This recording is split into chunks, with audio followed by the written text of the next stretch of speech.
नमस्कार प्यारे विद्यार्थियों। मैं गोविंद भाटी आप सभी का आज की क्लास में स्वागत करता हूं।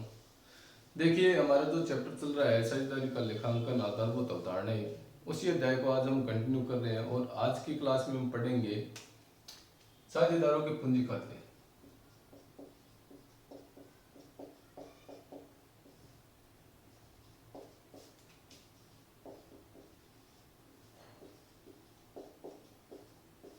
देखिए, तो पार्टनर्स कैपिटल अकाउंट है जो हम बनाते हैं, उन पार्टनर्स कैपिटल अकाउंट में हम क्या लिखते हैं? तो पार्टनर्स कैपिटल अकाउंट में जो साझेदारों के द्वारा लगाई गई पूंजी है, साझेदारों के जो भी लेन देन होते हैं उनको हम साझेदारों के पूंजी खातों में लिखते हैं। साझेदारी में जो साझेदारों के पूंजी खाते बनाए जाते हैं वो दो विधि से बनाए जाते हैं, स्थिर पूंजी खाता विधि और परिवर्तनशील पूंजी खाता विधि। स्थिर पूंजी तथा विधि और दूसरी है उसको अस्थिर या परिवर्तनशील पूंजी खाता विधि हम बोल सकते हैं।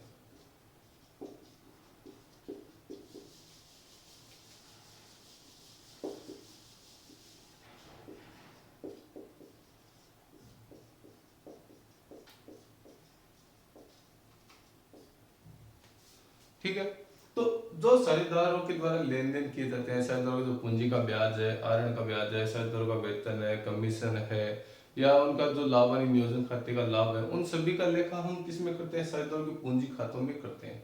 अब साझेदारों के पूंजी खाते बनाने की हम विधि की बात करते हैं, तो स्थिर पूंजी खाता विधि और परिवर्तनशील पूंजी खाता विधि के द्वारा हम क्या करते हैं? साझेदारों के पूंजी खाते बनाते हैं। जब साझेदारी फर्म में स्थिर पूंजी खाता विधि अपनाई जाती है तब दो खाते खोले जाते हैं। कितने? दो खाते।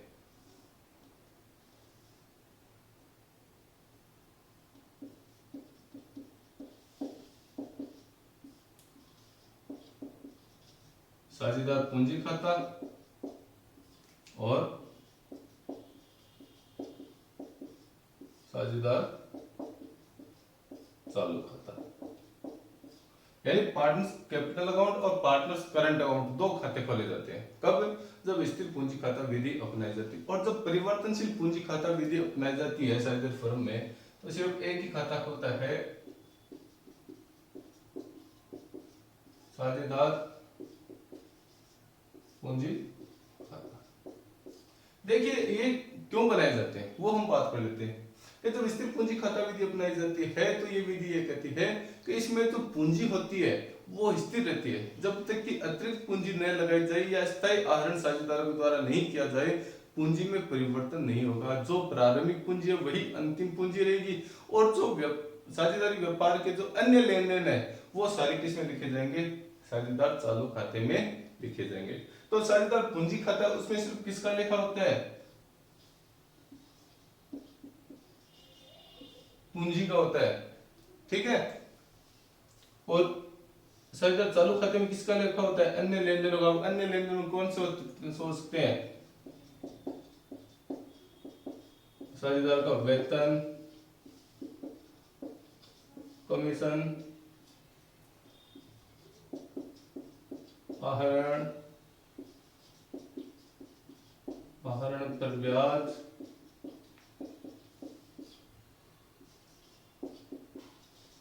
पूंजी पर ब्याज,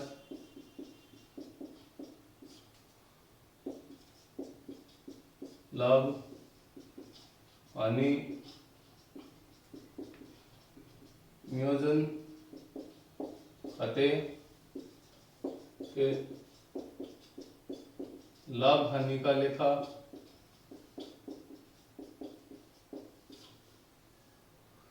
आदि का लेखा हम कहाँ करते हैं? साझेदार चालू खाते में करते हैं। इसके अलावा जो अन्य लाभ होते हैं, जैसे कोई रिवोल्यूशन का लाभ है उसका लेखा, रिवोल्यूशन हानि का लेखा है उसका हम साझेदार चालू खाते में लिखते हैं। इसके अलावा अन्य कोई संचय का जो वितरण है वो हम करते हैं तो उसका लेखा भी हम साझेदार चालू खाते में करते हैं। जबकि साझेदार पूंजी खाते में सिर्फ किसका लेखा होता है? पूंजी का लेखा होता है। और इसमें यह कहा जाता है कि पूंजी है वो स्थिर रहती है, जो प्रारंभिक पूंजी है वही अंतिम पूंजी रहेगी जब तक अतिरिक्त पूंजी न लगाई जाए या स्थायी आहरण नहीं किया जाता है। तो पूंजी में परिवर्तन नहीं होगा, पूंजी स्थिर रहेगी। ठीक है, तो इसके नीचे मैं लिख देता हूं,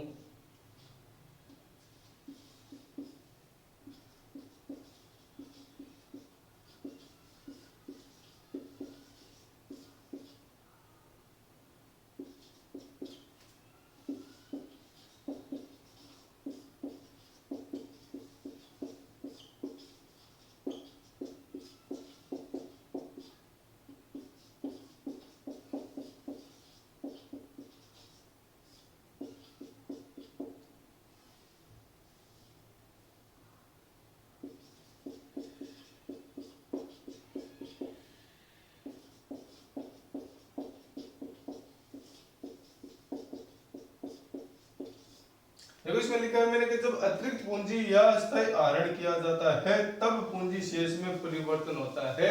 जब तक अतिरिक्त पूंजी नहीं लगाई जाए या अस्थायी आहरण साझेदारों के द्वारा नहीं किया जाए, स्थिर पूंजी खाता विधि के अंतर्गत साझेदार पूंजी खाते के शेष में कोई परिवर्तन नहीं होगा। जो प्रारंभिक शेष रहेगा वही अंतिम शेष रहेगा। ठीक है। और साझेदार चालू खाते में क्या होते हैं कि साझेदारों के जो अन्य जितने भी लेन देन है वो साझेदार के चालू खाते में लिखे जाते हैं, करंट अकाउंट में लिखे जाते हैं। और साझेदार पूंजी खाते की हम बात करते हैं कब, जब परिवर्तनशील पूंजी खाता विधि अपनाई जाती है।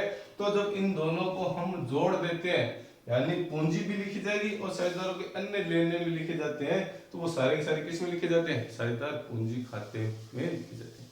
तो इसमें क्या लिखा जाएगा, साझेदारों की पूंजी भी लिखी जाएगी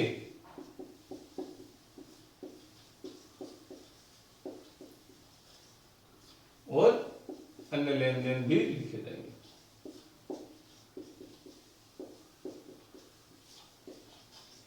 भी लिखे जाएंगे। ठीक है। तो साझेदार जो परिवर्तनशील पूंजी खाता विधि है उसमें साझेदार के पूंजी खाते में साझेदार की पूंजी का लेखा भी किया जाएगा और जो साझेदार के अन्य लेन देन है उनका लेखा भी किया जाएगा। तो ये साझेदार की पूंजी खाते विधि का हमने डायग्राम के आधार पर समझने की कोशिश की है कि पूंजी खाता विधि में पूंजी खाते कौन से खोले जाते हैं, स्थिर पूंजी खाता विधि में कौन से खाते खोले जाते हैं और परिवर्तनशील पूंजी खाता विधि में कौन से खाते खोले जाते हैं और इनमें लेखा किन मदों का किया जाता है, इस बात का हमने अध्ययन किया है। अब एक चीज और हमें ध्यान रखने वाली बात है कि जो साझेदार पूंजी खाता विधि है, जो स्थिर पूंजी खाता विधि है, इसमें जब हम साझेदार को पूंजी खाता बनाएंगे तो इसका शेष हमेशा क्रेडिट शेष होता है, कभी भी डेबिट शेष नहीं होता है। जबकि साझेदार का जो चालू खाता है इसका क्रेडिट शेष भी हो सकता है और डेबिट शेष भी हो सकता है। इसी प्रकार जब साझेदार जो परिवर्तनशील पूंजी खाता विधि है उसमें साझेदारों का पूंजी खाता बनाया जाता है तो उसमें भी क्रेडिट शेष भी हो सकता है और डेबिट शेष भी हो सकता है। क्यों? क्योंकि वर्ष के दौरान जब पूंजी व अन्य लेन देनों के मुकाबले हानियां ज्यादा हो जाती है तो इसका शेष डेबिट शेष हो सकता है। ठीक है। तो आप इसका स्क्रीनशॉट ले लीजिए, मैं इसको मिटा देता हूं, उसके बाद में हम इसका जो पूंजी खाते का प्रारूप है वो बना के देखते हैं कि इनमें किन मदों का लेखा किया जाता है। ठीक है, मिटा रहा हूं मैं इसको।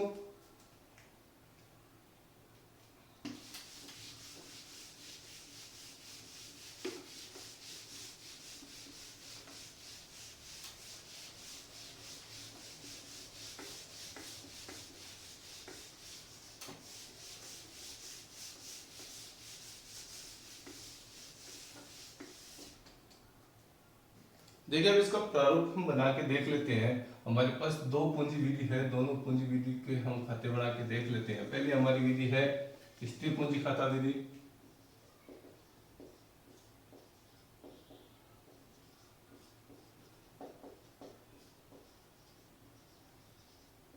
और दूसरी है परिवर्तनशील पूंजी खाता विधि।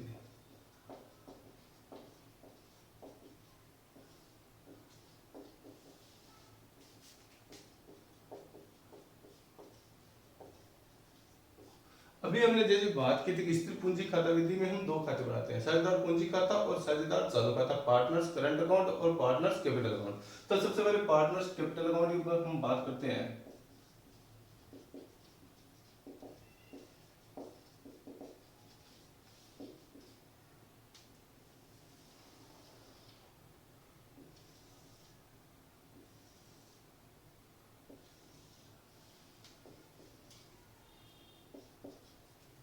देखिए पार्टनर्स जो कैपिटल अकाउंट होता है उसका हमेशा क्रेडिट शेष होता है, तो वाई बैलेंस बीडी प्रारंभिक शेष,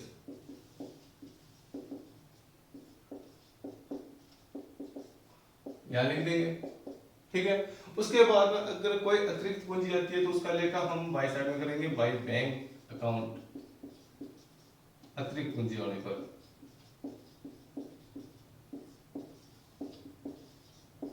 उसका लेखा यहाँ कर देंगे। उसके बाद में अगर कोई स्थायी आहरण किया जा रहा है तो टू बैंक अकाउंट,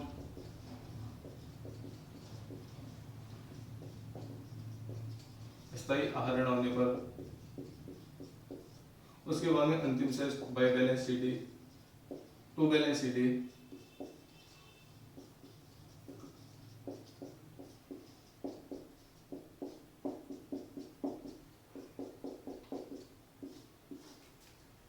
तो जब स्थिर पूंजी खाता विधि में हम क्या बनाते हैं, पार्टनर्स कैपिटल अकाउंट बनाते हैं, तो पार्टनर्स कैपिटल अकाउंट का शेष हमेशा क्रेडिट शेष ही रहता है।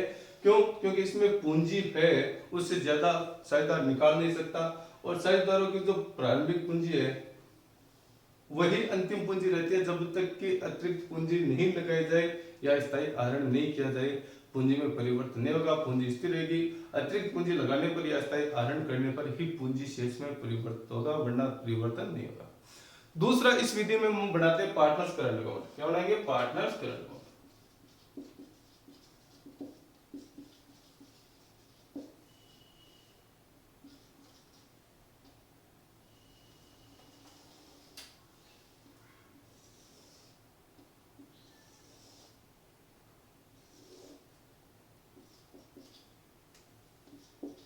देखिए, पार्टनर्स करंट अकाउंट का है वो क्रेडिट शेष भी हो सकता है और डेबिट शेष भी हो सकता है। तो हम लिखेंगे बाई बैलेंस बीडी,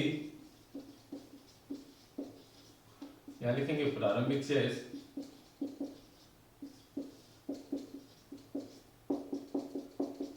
और टू बैलेंस बीडी।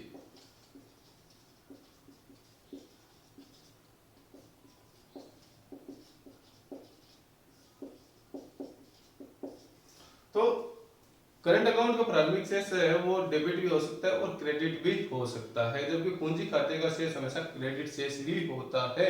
अब चालू खाते का डेबिट शेष क्यों हो सकता है? क्रेडिट शेष होना चाहिए, डेबिट शेष भी हो सकता है। क्यों हो सकता है? क्योंकि वर्ष के दौरान में जब हानियां ज्यादा हो जाए तो इसका जो शेष होता है वो डेबिट शेष भी हो सकता है।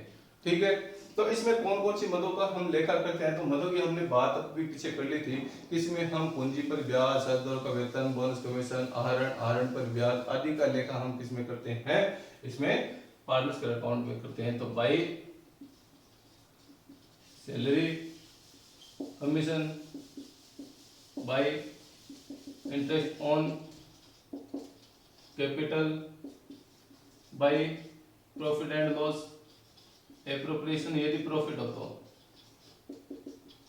ठीक है, इसके अलावा यदि कोई अन्य प्रॉफिट हो, जैसे यूलेशन प्रॉफिट है, पुनर्मूल्यांकन का जो लाभ है, उसका लेखा भी हम यहाँ करेंगे। ठीक है, अब जो आहरण की बात करते हैं तो आहरण का लेखा हम डेबिट साइड में करेंगे टू ड्राइंग्स अकाउंट और to interest on drawings account.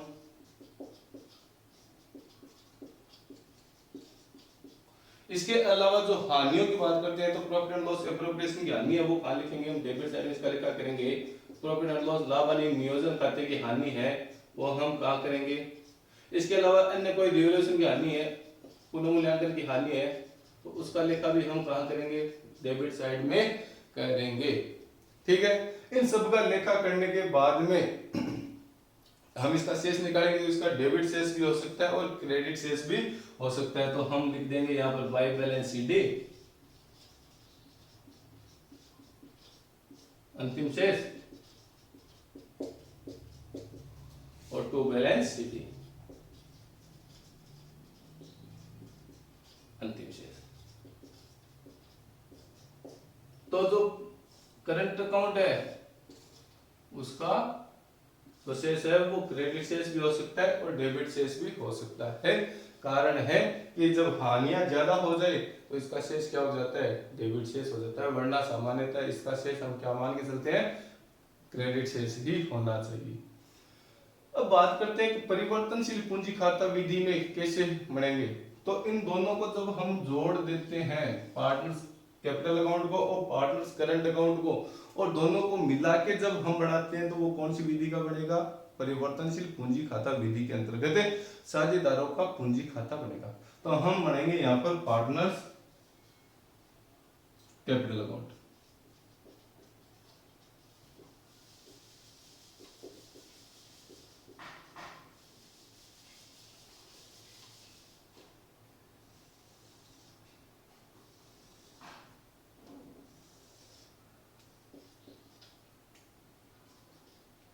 देखिए, पार्टनर्स कैपिटल अकाउंट की बात हम करते हैं जब परिवर्तनशील पूंजी खाता विधि अपनाई जाती है तो पार्टनर्स कैपिटल अकाउंट का जो शेष है वो क्रेडिट शेष भी हो सकता है और डेबिट शेष भी हो सकता है। यदि परीक्षा में जैसे प्रश्न पूछा जाए कि कौन से खाते का शेष डेबिट शेष नहीं हो सकता। तो स्थिर पूंजी खाता विधि के अंतर्गत जो साझेदार पूंजी खाता बनाया जाता है तो उसका कभी डेबिट शेष नहीं हो सकता। बाद बाकी चालू खाते का और परिवर्तनशील पूंजी खाता विधि के अंतर्गत साझेदार पूंजी खाते का शेष डेबिट भी हो सकता है और क्रेडिट भी हो सकता है।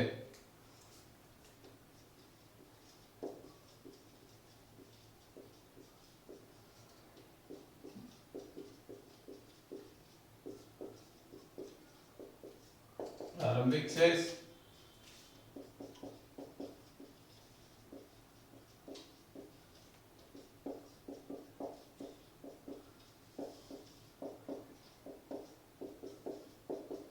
ठीक है, ये तो आगे प्रारंभिक शेष की बात। अब का जो पूंजी है उसका लेखा भी इसमें किया जाएगा और जो साझेदारों का अन्य लेन देन है उसका लेखा भी पार्टनर्स कैपिटल अकाउंट में किया जाएगा। तो मैंने जैसे आप लोगों को कहा कि पार्टनर्स कैपिटल अकाउंट और पार्टनर्स करंट अकाउंट को जो दोनों को मिला देंगे तो क्या बनेगा, परिवर्तनशील पूंजी खाता विधि के अंतर्गत पार्टनर्स कैपिटल अकाउंट बनेगा। तो इसमें क्या होगा, सबसे पहले हम लिखेंगे बाय बैंक अकाउंट अतिरिक्त पूंजी होने पर, अतिरिक्त पूंजी लगाने पर। उसके अलावा वो सामान्य लेन देन जो हमने उसके करंट अकाउंट में लिखे थे वो सारे हम यहाँ लिख देंगे, जैसे salary, commission, bye interest on capital, by profit and loss, appropriation का प्रॉफिट, भाई डिविडेंड का अगर कोई प्रॉफिट है तो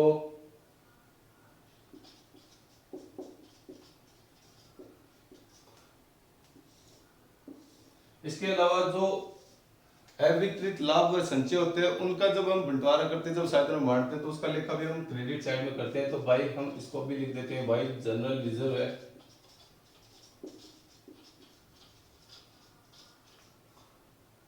ये सारी राशि हमने लिख दी क्रेडिट साइड में। उसके बाद डेबिट साइड की बात करते हैं तो to bank account. Bank account में क्या आएगा, स्थायी आहरण आ गया,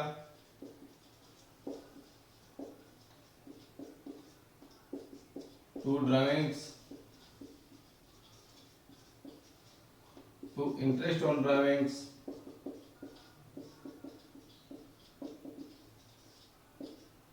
और to profit and loss, appropriation का लॉस यानी लाभ हानि नियोजन खाते का जो हानि है उसको हम डेबिट साइड में लिखेंगे। इसके अलावा टू डिविडेंड अकाउंट का लॉस, पुनर्मूल्यांकन खाते का यदि कोई लॉस है तो उसको भी हम कहाँ लिखेंगे, डेबिट साइड में लिखेंगे। उसके बाद में जब शेष निकालेंगे तो वो शेष डेबिट शेष भी हो सकता है और क्रेडिट शेष भी हो सकता है, और वो शेष कहाँ जाएगा, यहाँ से पार्टनर्स कैपिटल अकाउंट से बैलेंस शीट में चला जाएगा। तो टू NSCD अंतिम शेष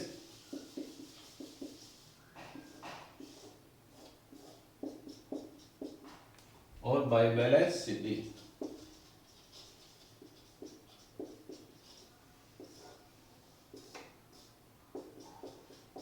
अंतिम शेष। तो देखिए प्यारे विद्यार्थियों, साझेदारों के द्वारा तो साझेदार फर्म में पूंजी खाता विधि अपनाई जाती है वो दो प्रकार की हो सकती है, स्थिर पूंजी खाता विधि और परिवर्तनशील पूंजी खाता विधि। इसके बारे में हमने बहुत अच्छे से अध्ययन कर लिया है, उनके बारे में हमने देख लिया कि जब स्थिर पूंजी खाता विधि अपनाई जाती है तो दो खाते खोले जाते हैं, साझेदार पूंजी खाता और साझेदार चालू खाता। और जब परिवर्तनशील पूंजी खाता विधि अपनाई जाती है तो एक खाता खोला जाता है, वो होता है साझेदार पूंजी खाता। जब स्थिर पूंजी खाता विधि अपनाई जाती है तो जो साझेदार पूंजी खाता होता है, पार्टनर्स कैपिटल अकाउंट होता है, उसमें पूंजी है वो परिवर्तित नहीं होती, जो प्रारंभिक शेष होता है वही अंतिम शेष हो जाता है जब तक कि स्थायी आहरण नहीं किया जाए या अतिरिक्त पूंजी नहीं लगाई। और इस खाते का शेष हमेशा क्रेडिट शेष होता है। इसके अलावा जो करंट अकाउंट है या परिवर्तनशील पूंजी खाता विधि के अंतर्गत जो पार्टनर्स कैपिटल अकाउंट है उसका डेबिट शेष भी हो सकता है और क्रेडिट शेष भी हो सकता है। अब पार्टनर्स करंट अकाउंट की फिर बात कर लेते हैं। तो इसमें साझेदारों के जो अन्य लेन देन है उसका लेखा किया जाता है, फिर उसका शेष निकाला जाता है। और जब इन दोनों को हम मिला देते हैं, पार्टनर्स करंट अकाउंट और पार्टनर्स कैपिटल अकाउंट को, तो जो परिवर्तनशील पूंजी खाता विधि है उसके अंतर्गत जो साझेदारों का पूंजी खाता बनाया जाता है उसका पूरा लेन देन आ जाता है, जिसमें साझेदारों की पूंजी भी लिखी जाएगी और साझेदारों के अन्य लेन देनों का लेखा भी किया जाएगा। तो पहले विद्यार्थियों, आज की क्लास में हमने साझेदारों की पूंजी खाता विधि के बारे में अध्ययन किया कि साझेदारी फर्म में साझेदारों के द्वारा जो पूंजी खाता विधि अपनाई जाती है वो किस प्रकार से होती है, उसमें किस कौन कौन से लेन देनों का लेखा किया जाता है, कौन कौन से खाते खोले जाते हैं। तो पहले विद्यार्थियों, आज की क्लास में इतना ही, बाकी हम अगली क्लास में अध्ययन करेंगे। आशा करता हूँ कि जो आज आपको बताया गया है, देखिए आप इसको पहले स्क्रीनशॉट ले लीजिए, बाद अपनी जो नोटबुक है उसमें इसको उतार लेना, ठीक है। इसमें आपके सामने मैंने खाते बना दिए हैं कि खाते में कौन कौन से मदों का लेखा किया जाता है। तो आशा करता हूँ कि ये सभी जो आज आपको पढ़ाया गया है वो आपके अच्छे से समझ में आया होगा। यदि आपको कोई भी परेशानी है, कुछ भी समझ में नहीं है, तो आप मुझसे कमेंट करके पूछ सकते हैं। तब तक के लिए धन्यवाद। Thank you very much.